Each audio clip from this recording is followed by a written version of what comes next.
Cypress Development Corp. is developing a world-class lithium resource in the heart of Clayton Valley, Nevada. The size of the resource makes the Clayton Valley project a premier asset with the potential to impact the future of lithium supply. Cypress Development Corp. trades on the TSX Venture Exchange, symbol CYP, the OTCQB, symbol CYDVF, and on Frankfurt, symbol C1Z1. For more information, please visit our website, cypressdevelopmentcorp.com. You're listening to HowStreet.com radio, available online at TalkDigitalNetwork.com. Welcome to HowStreet.com radio, the online source for market opinions. Here is Jim Goddard. My guest is home ownership consultant Ross Kay from thewealthyhomeowner.ca. Welcome back to the show, Ross. And thanks for having me back, Jim. Ross, obviously so much has occurred since our last show with shutdowns happening coast to coast due to the virus. Realtors, though, are still claiming there's bidding wars and lack of supply is fueling sales, making those claims as late as last weekend. Are there still bidding wars taking place, or were there even bidding wars? Were there bidding wars? Sure. If a real estate brokerage underprices a listing, puts it on the MLS, in other words, it's a $200,000 house or a $500,000 house, and they listed it $400,000, they're going to get multiple bids on that property because it was underlisted. Yeah. So guess what results? Stories, fairy tales, more misinformation out to the general public. And for me, Jim, this is why this current COVID issue is such a problem. I understand that I'm going to believe the healthcare professionals. I'm not going to believe the government, to be honest with you. I'm going to listen to the government. I'm going to critically analyze what they have to say. I will listen to the healthcare providers, and again, critically assess any data or research or intelligence that they give me about it. But what I have learned in the last 10 years, because of my housing market involvement, I really have a hard time believing almost anything I read in the news. And your question here kind of summarizes that last 10 years of experience. Anything that a realtor or organized real estate can say to manipulate the public into buying homes, they'll do it. The public has no idea why the Canadian Real Estate Association, in both January and February's press release, the Korea Stat stuff, that the Canadian Real Estate Association wasn't bragging about more sales and higher prices.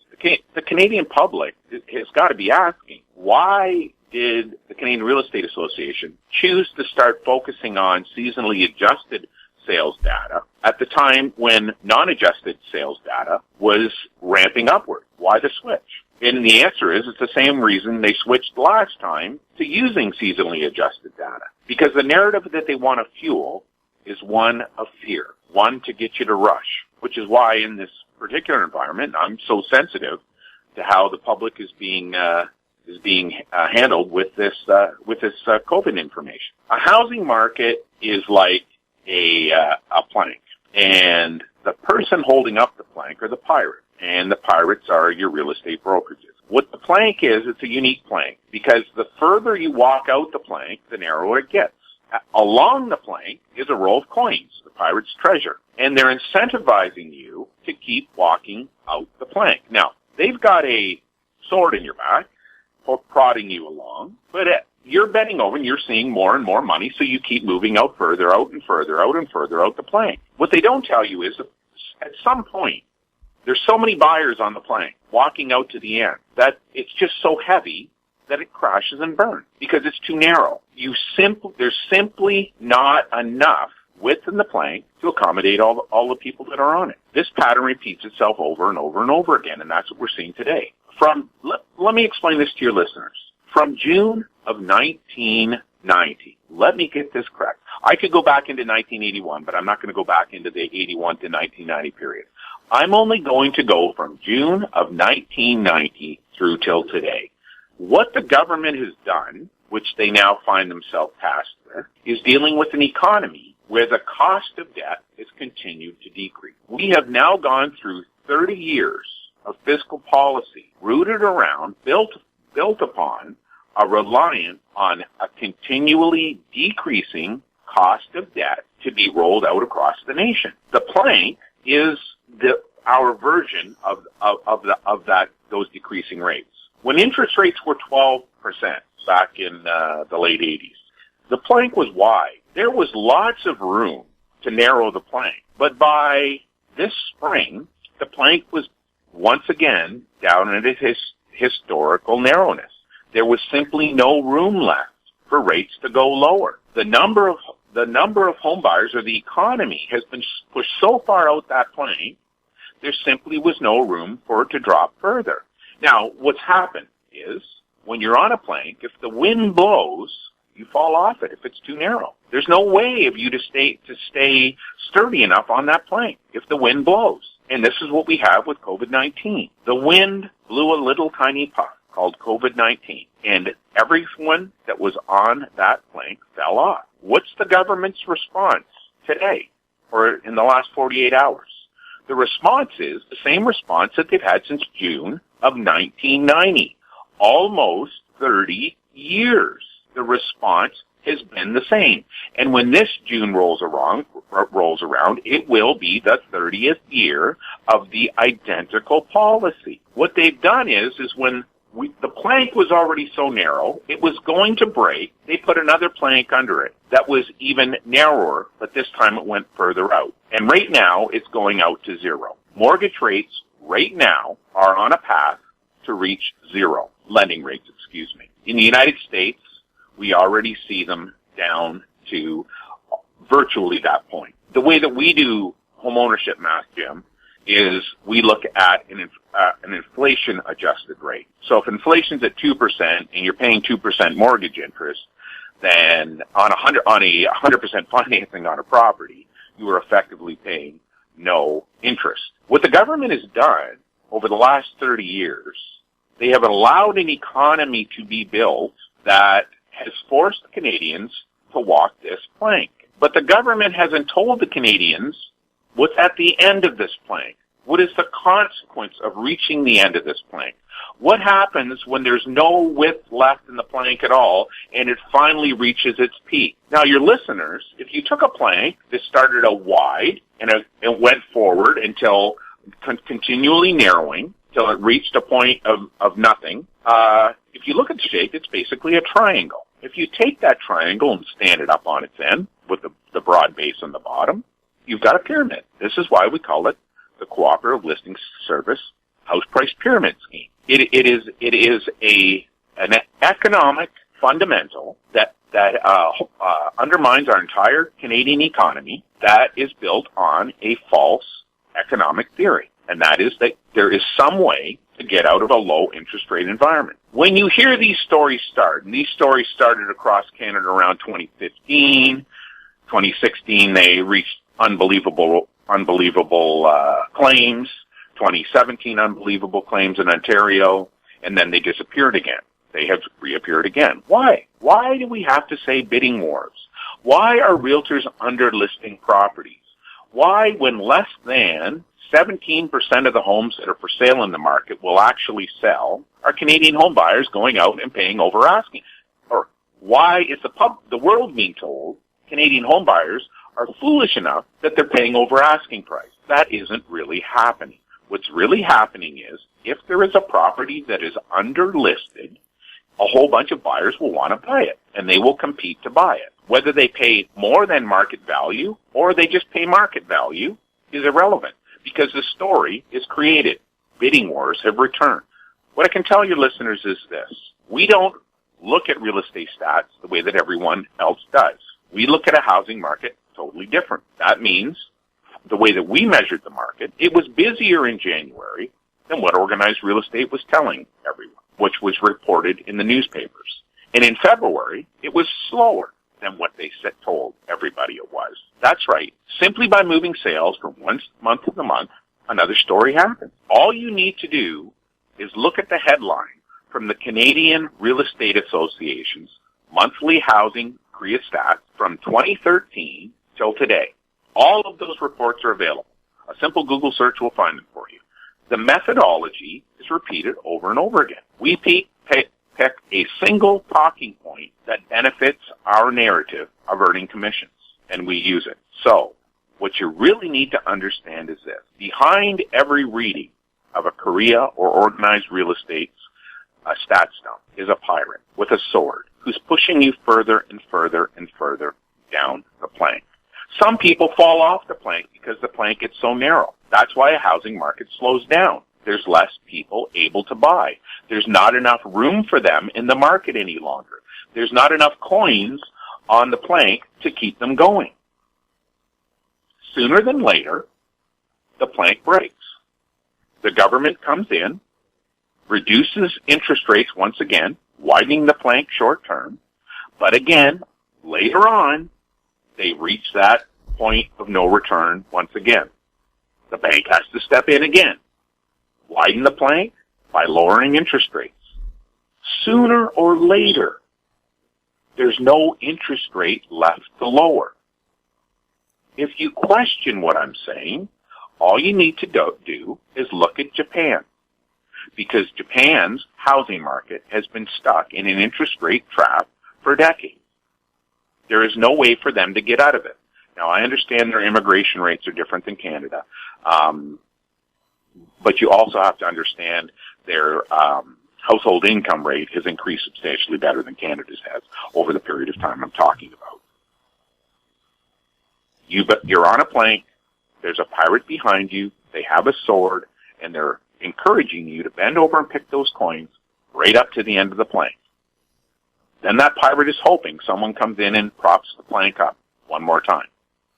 We are now at a moment where there is no room left. There is no way that plank can be reinforced any further. We'll have more with Ross Kay right after the break.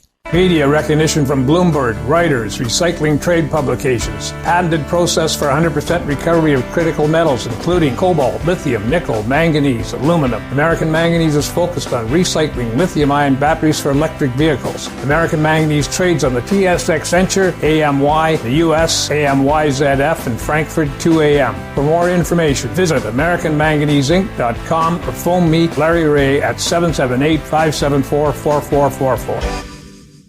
Avon Resources Limited is a gold exploration company with significant projects in British Columbia and the Yukon. Trading on the TSX Venture Exchange, symbol ABN, and the OTCQB, symbol ABNAF. Surrounded by world-class gold deposits and mines, Avon's 23,000 hectares Forest Kerr Gold Project is located in the heart of the Golden Triangle in northwestern BC. For more information, visit us at avonresources.com.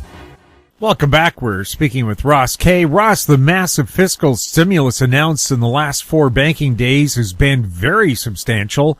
How do you see this stimulus impacting the housing market? How do I see it stimulating the housing market? I don't think it's going to stimulate the housing market at all. The housing market, as we've said in the show, has been correcting since November of 2016. That path is unavoidable. The physical stimulus that is being talked about right now is not what we call targeted stimulus. So the way that my firm looks at physical stimulus, like what policy should be enacted to best utilize any stimulus that's provided, really should be towards mortgage debt or tenancy debt. So in other words, just mortgage debt alone. Canadian banks, CMHC, the government, everybody has the ability to simply say there is a 2-month mortgage repayment window that we're going to waive. The government is going to put in legislation that allows everyone at their choice to waive the next 2 months mortgage payment. Now, if you're a landlord, Jim, what you can then do is you can go back to your tenant and say, look, I know I'm charging you $2,000 a month, but I no longer, my mortgage payment is no longer available. This house, we're paying about, for the sake of the argument, $1,200 a month in a mortgage. Now, we still need to cover our taxes, unless, again, the municipalities will waive those tax payments. Waive meaning delay them. We will allow you to offset those payments But if they don't, then they may have to go to the tenant and say, instead of $2,000 a month rent, you're going to have to pay us $800. Well, many families can afford that, even if they're laid off. The beautiful part of a skip payments, the beautiful part of a relationship, co-beneficial relationship between a bank, a lender, and a mortgage holder is the skipped payment, especially a skip payment when interest rates are below 3%. Think about it. A $100,000 mortgage at 3% with no principal repaid costs you $3,000 over the course of a year. Divide that by 12. That's what your monthly interest cost is. All the bank has to do is add that interest cost that you don't pay back onto your mortgage. Now, the way that mortgage debt is being paid down right now, when you look at the national mortgage book, so this is something you don't hear in the newspapers. We look at the global housing stock within Canada, the universe of the housing stock, the universe of the home ownership stock. And we look at the universe of the mortgage lending stock. Where is that mortgage debt structured? What point in the amortization table is the average of all Canadian mortgages? Well, we know right now that in every month, Canadians are actually paying down their mortgage debt more than the interest is accumulating. So if you delay the mortgage payments by a month, you're only eating away 1 month of principal payment repayment from a month past. Add a couple months to it. Who cares? The average mortgage book renewal is rated now about 3.4 years. So again, there's 3.4 years of principal repayment that's already gone on. The Canadian banks can have extra insurance from the government or CMHC, which simply says if that mortgage interest isn't repaid, we'll top you up. That risk is gone. The Canadian homeowner, is not going to do that anyway. If they get the opportunity to take a 2 month or a month or 2 month debt repayment window, and they know that that's going to be added, the interest that they would have had to repay in those 60 days simply gets added to their mortgage long term. Some homeowners will decide, no, we still want to pay down our mortgage, if financially they can do so in this current economic environment, while others will say, that's a lifesaver. You know, our family is basically living paycheck to paycheck. If you're telling us that 2/3 of our monthly housing expense can be offset for 2 months, that's the way for us to weather this economic crisis that we're in right now. This is a way that if we get laid off, we can delay making our payments till our unemployment insurance comes in, or whatever other items the government chooses to offer. The government isn't doing that, though, sadly, Jim. CMHC just announced that they're going to do $50 billion in an IMPP again, where they're going to, there is mortgage debt being held by Canadian banks, where the CMHC now is going to say, okay, we'll take that off your book. When we take it off your books, you can lend more money again. What CMHC isn't telling anyone is the amount of interest that they will receive by taking this off of the bank's bottom line is more than what the government of Canada will pay in the interest charged for them to do that. So the government will actually make a profit off this situation for what CMHC is doing right now. This is not stimulus. This is simply a way of asking the regular Canadian to pay for the stimulus package given to corporations. The government shouldn't be doing that, in our opinion.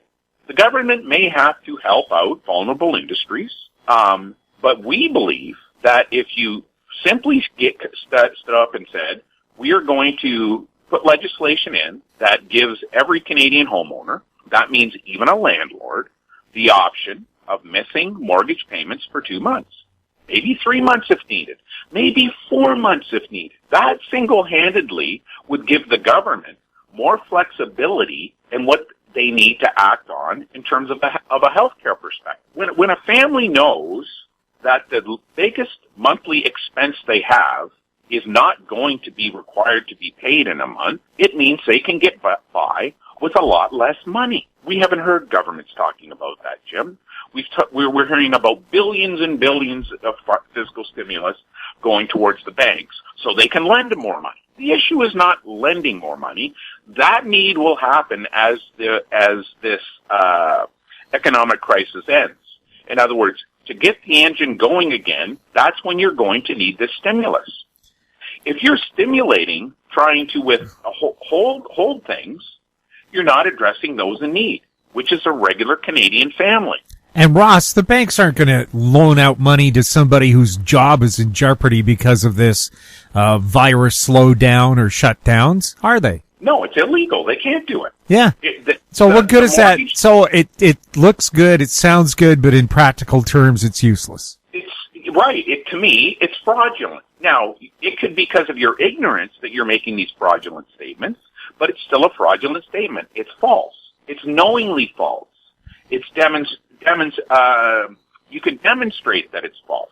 Where the simple solution is, hey guys, we're just going to allow you to miss a couple mortgage payments. The mortgage payment that you miss is simply going to be added on to the end of your mortgage term. So if you would have paid off $1,000 in your mortgage over the next 2 months, it simply means we're going to add that $1,000 back onto your mortgage. Well, actually, what we're going to do is we're not going to reduce the amount of principal that you have outstanding. And if that takes you 2 months later at the end of 15 years to repay it, so be it. But you know what the beautiful thing about these things is, Jim? The beautiful thing about housing math, the beautiful thing about home ownership math is that 15 years from now, that $1,000 is not the same $1,000 that you're spending today. Because inflation will have made that $1,000, I don't know what, maybe $700? It really doesn't hurt anyone. It doesn't really financially hurt you.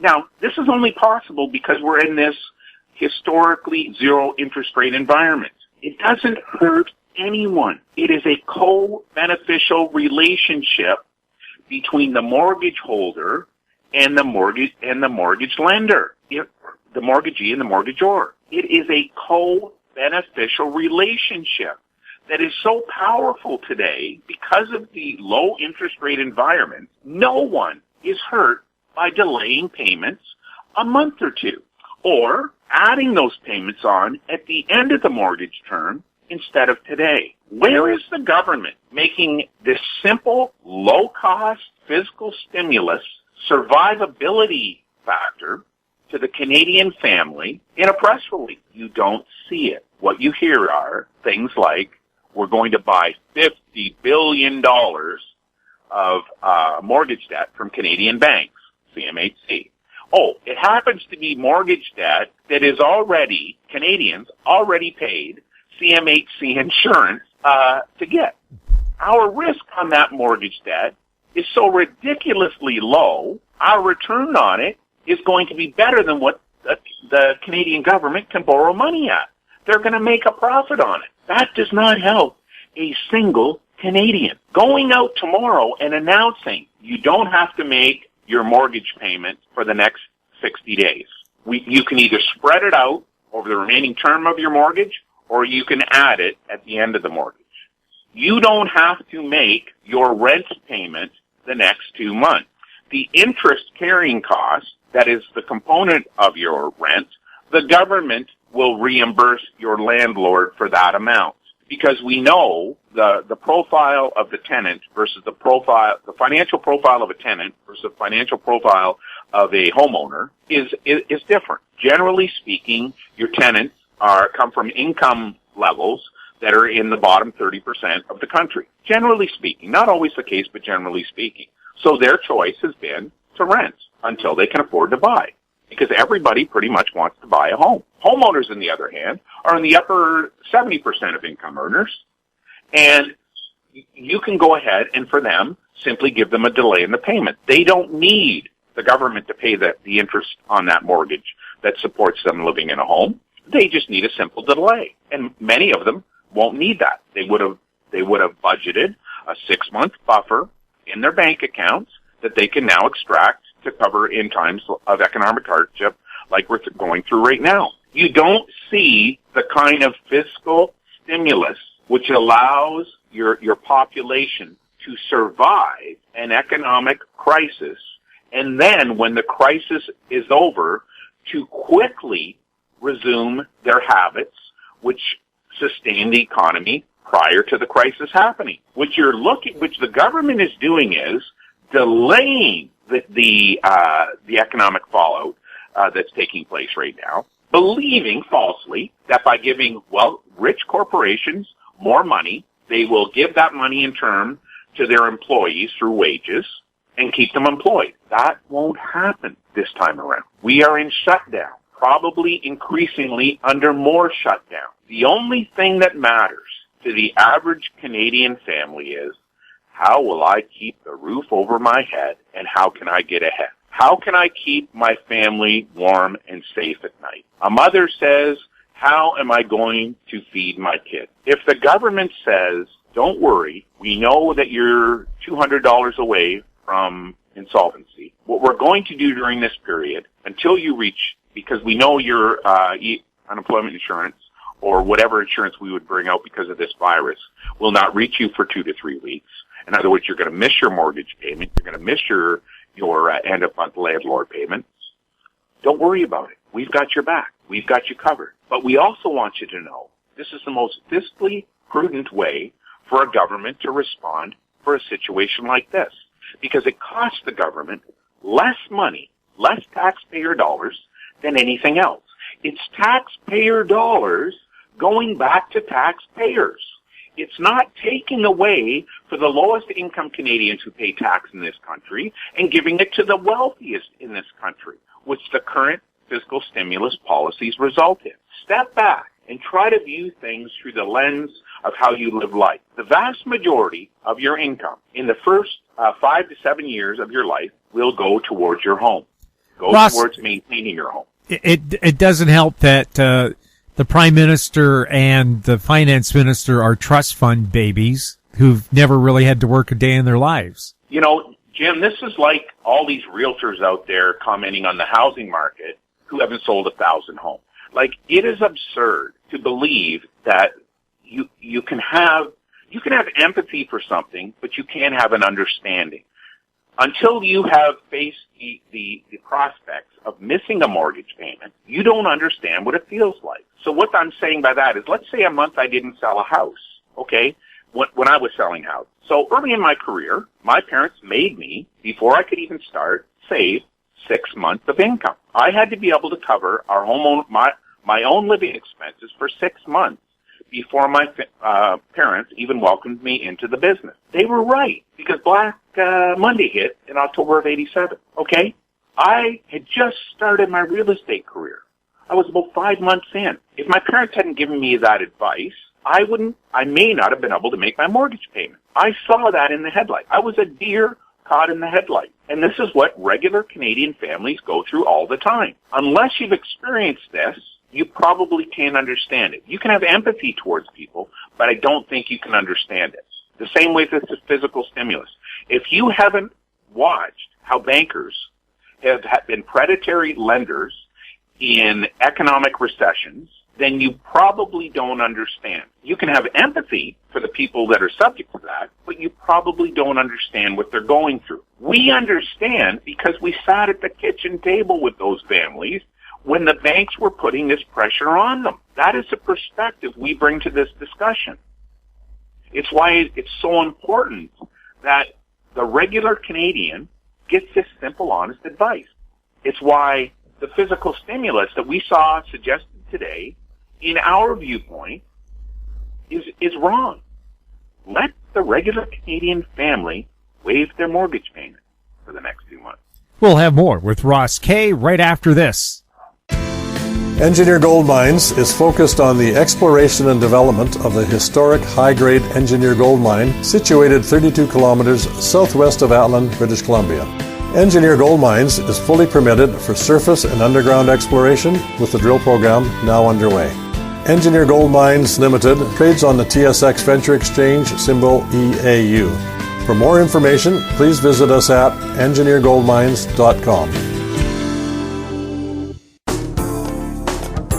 Don't miss out. Stay informed Receive the HowStreet.com weekly recap with thought-provoking podcasts, radio, and articles delivered to your inbox. Sign up for the HowStreet.com weekly recap on our homepage at HowStreet.com.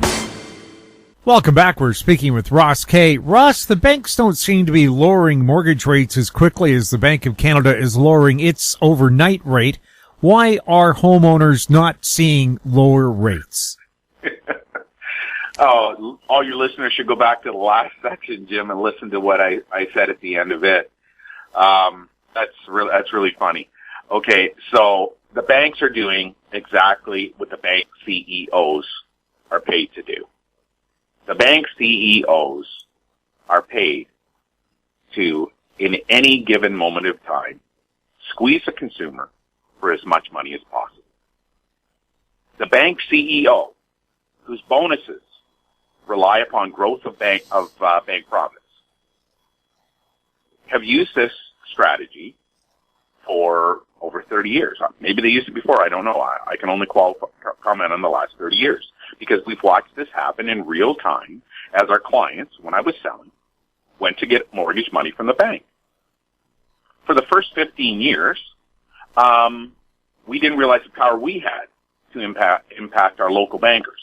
After that time, we realized the power that we had to help our clients. But what you're seeing right now, Jim, should have been expected. The Bank of Canada should have enacted a policy prior to dropping those rates to ensure that they were passed on to the Canadian consumer. They didn't. They simply did the same thing that they did back in 1990. Now, of course, what's a coincidence? Polaz was working at the bank in 1990, and he's leading the bank today. The guy didn't learn from the 1990s. He learned nothing in the last 30 years, and he just responded in the exact same way they responded in 1990. Canadian banks are going to do what's in the best interest of the Canadian bank. Now, there's good things about that too, Jim, because last week there was a day of the week where you could buy a share of CIBC stock, which would pay you an 8% return. There was a day last week where you could buy CIBC stock where it would return you, pay you a dividend of 8% of your investment. I believe it's down to 7.53% last time I saw it today. Those returns were only achievable back in the bottom of 2009. Okay, those returns, an 8% yield, was only available back in 2009. It's been that long since you were able to get an 8% return. What that means is you could buy bank stock last week, I think it was Thursday, CIBC stock, one of the best stocks in the world. It's secured with mortgage debt. CIBC quit booking mortgage debt in 2016. So all the house price gains over the last 3 years there, and the declines, were plus the mortgage paydown debt was recorded against mortgage book. And you could get an 8% return. Now, even if CIBC cut their dividends going forward in half, so in other words, CIBC is going to do something totally different than it ever has in modern history. It's never done this before. It's going to cut its dividend in half. You still get a 4% return. Well, isn't that what every single financial advisor in Canada tells everybody? How you have to retire, the 4% rule? You can withdraw 4% of your investment safely without risking the capital that you have saved for retirement. That is an old rule. It's been around for ages. You could have bought CIBC stock and done that. Why? Why is that such a low risk? Because Canadian bankers, CEOs, play the game. They play the game with interest rates because they make so much money off the spread between what they borrow money at and what they lend it to you. Their entire business model, outside of when they're trying to reach into the foreign market, is built upon it. They then try to sell you other services while you're also working with their bank. In other words, they're going to try to get another $300, $400 a year out of you. It is a powerful, powerful revenue tool. What the banks are doing right now is what the Bank of Canada should have expected based on the last 30 years of interaction between Canadian Bankers Association and mortgage and lending rates, or prime lending rates from the Bank of Canada. It was 100% expected. They're hoping right now that they're going to lower rates. I mean, Canadians don't understand, Jim. Right now, in 2 days, today's Tuesday, Wednesday, and Thursday. On Thursday, the Bank of Canada will look at the 6 major Canadian banks, and they're going to say we're going to lower the mortgage qualification rate from 5.19% to 5.04%. So as of the moment of this recording, they're going to lower it from 5.19% to 5.04. In other words, 0.15% drop. When in fact, the American government has dropped rates by, a 1.25%, something like that in the last 72 hours, the last 4 or 5 banking days. That means the Canadian mortgage rates should have dropped more. They're not going to do that. They're going to delay. The government gave them another bonus I believe it was the end of last week, or maybe early this week, when the OSFI announced they're not going to enact the new mortgage stress test rule. They're going to leave the old one in. They're still going to tie it to that 5-year rate. That means the Canadian banks get to squeeze more money out of the Canadian consumer by forcing you to renew at their banks. Imagine the power the banks have right now. You are in an economy and an economic crisis headed towards, as we said in this show, we believe we've been in a recession since March of 2016. They can use any numbers they want. But anyways, they're going to record a recession, okay? The flip side of that is, folks, Canadian bank stocks are probably going to post a pretty darn good quarter in the next quarterly summary. So let's get that on the record today, too. The Canadian banks are probably going to report a pretty good quarter in the next quarterly summary. Talk to your financial advisor about that. Ask if they have the information that shows that they can look at and see if that's a legitimate statement or not. The Canadian banks are squeezing the consumer. The OSFI said, no, we're going to delay lowering the mortgage qualification rate under the new terms. Canadian banks say, okay, we'll hold our 5-year posted rate up higher. By holding the 5-year posted rate up higher, it makes the consumer's ability in an economic crisis to move banks and renew their mortgage more challenging. The banks know this. The banks are not stupid. The CEOs are looking to make their bonuses. Nothing more, nothing less. You need to understand that's what's going on. So, those lower interest rates are coming. The plank will get narrower once again. There is someone who's putting a crux under the plank to extend it further. They're going to walk you down that plank with the sword in your back out even deeper before it breaks. It is going to break. We are into a recession economy. It could be one of historic proportions. I am not qualified to make those comments. The government stimulus will not do as intended because the only stimulus that is needed, Jim, the only stimulus that is needed is to allow Canadians to keep the roof over their head. If you believe the best way to do that is by giving bankers more money so they can smile at you and say, hey, we're doing you a favor. Here's some money back, which we're going to lend to you, which you're going to have to pay more interest on, then you should believe in the government policy. If you believe, it makes more common sense to simply tell the Canadian family that's worrying about keeping a roof over their head, hey, don't worry about your mortgage payment in this situation. If you get laid off and you're not going to get to your full wages, don't worry about it. If it's going to take you 3 to 4 weeks to get your unemployment insurance, don't worry about it, or whatever physical or whatever personal benefit the government decides to give people. Don't worry about it. You're okay. Live life. We're going to force the banks, force all the mortgage loans in this country to have this option. This option is going to cost you nothing in real dollars over the next 15 years. It might be a cup of coffee once a year that it's going to cost you. It's not going to cost you that much. Don't worry about it. Go ahead. Stay at home. Close your door. Don't panic. Let's let this thing roll out. You don't need to worry about going to work. Stay home. We've got your back. We're going to delay or put off your mortgage payments as long as needed over the next couple of months. Don't worry about it. Canadians would love you, the government. You will get reelected. And the best thing is, it costs Canadian taxpayers virtually nothing, Jim. Unlike what we're hearing being talked about today. Ross, thank you so much for being on the show. Hey, thanks for having me on, Jim. My guest has been home ownership consultant Ross Kay from thewealthyhomeowner.ca. If you have any questions for Ross or any of our other guests, you can send them to info@howstreet.com. Find us on Twitter @HowStreet, our YouTube channel, Talk Digital Network. I'm Jim Goddard. Thank you for listening. Comments made on HowStreet.com radio are an expression of opinion only and should not be construed in any matter whatsoever as recommendations to buy or sell any financial instrument at any time.